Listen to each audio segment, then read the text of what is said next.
So நல்லா note பண்ணி பாருங்க. சில கோயில்களுக்கு போனால் உங்களோட வாழ்க்கையில் முன்னேற்றம் இருந்திருக்கும், சில கோயில்களுக்கு போனால் அடி மேல் அடி விழுந்திருக்கும். அதே நேரத்தில் மற்றவங்க டெவலப் ஆயிருப்பான், நாம அடி வாங்கியிருப்போம். திருப்பதி போய் டெவலப் ஆனவங்களும் இருக்காங்க, திருப்பதி அடி வாங்கினவங்க இருக்காங்க. திருச்செந்தூர் போய் டெவலப் ஆனவங்களும் இருக்காங்க, திருச்செந்தூர் போய் டவுனாகவும் இருக்காங்க.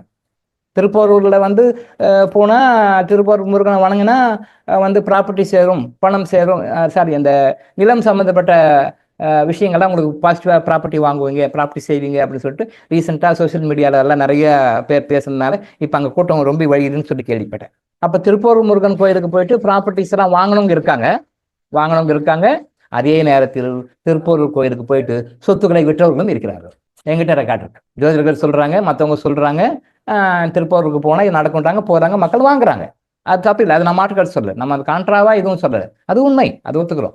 அதே மாதிரி இவங்களும் போறாங்க, இவங்க போன பிறகு இருக்கிற சொத்தை வித்துறாங்க. இருக்கிற சொத்தை விற்ற மாதிரி சில சூழ்நிலை வருது, அவங்க லைஃப்ல வருது. அப்ப இந்த அவேர்னஸ் தெரிஞ்சுக்கணும். ஏன் வந்து கோயில்களுக்கு போனால் தீமைகள் நடக்குது?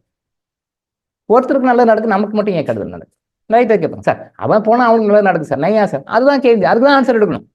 அவன் போனால் அவனும் தான் கும்பிட்றான், நீ போனால் நீங்க தான் கும்பிடுறீங்க. பட் அவன் நல்லா இருப்பான், நீங்க ஏன் நல்லா இருக்கல? வை? இங்கதான் கர்மா உள்ள வருது. அப்ப இந்த மாதிரி கோயில்களுக்கு யார் போவான்? கர்மா கஷ்டப்படணும்னு அமைப்பு இருக்கிறவங்க, நெகட்டிவான லக்னம் இருக்கிறவங்க அந்த கோயிலுக்கு போவாங்க. சொகப்பணுன்ற அமைப்பு இருக்கும், அந்த கோயிலுக்கு போக மாட்டாங்க. அது டிவைன் கட் பண்ணி விட்டுரும். ஏன்பா அந்த கோயிலுக்கு உன்னுடைய லக்னத்துக்கு ஆப்போசிட்டான கோயில், அந்த கோயிலுக்கு நீ போகாது அப்படின்னு சொல்லி டிவைன் ஏதாவது வகையில் நம்ம அதை ட்விஸ்ட் பண்ணி மாற்றி விட்டு போகக்கூடாது.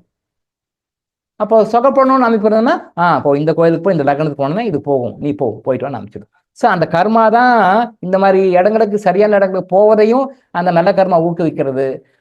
அதே கெட்ட கர்மா தேவையில்லாத, போக வேண்டிய அவசியம் இல்லாத இடங்களுக்கு, கோயில்களுக்கு போக வைக்கிறது நெகட்டிவ் கர்மா. நாம் போவோம், செப்பரேட் வருவோம், கடவுள் நம்பிக்கையில் போவோம், சேர்த்த வாரி பூசிக்கிட்டு வருவோம். இதை பற்றி பேச நிறைய கான்ட்ரவர்சி சொல்லுவோம், இருந்தாலும் கொஞ்சம் ஓரளவுக்கு தெளிவுக்காக நம்ம சொல்லுவோம்.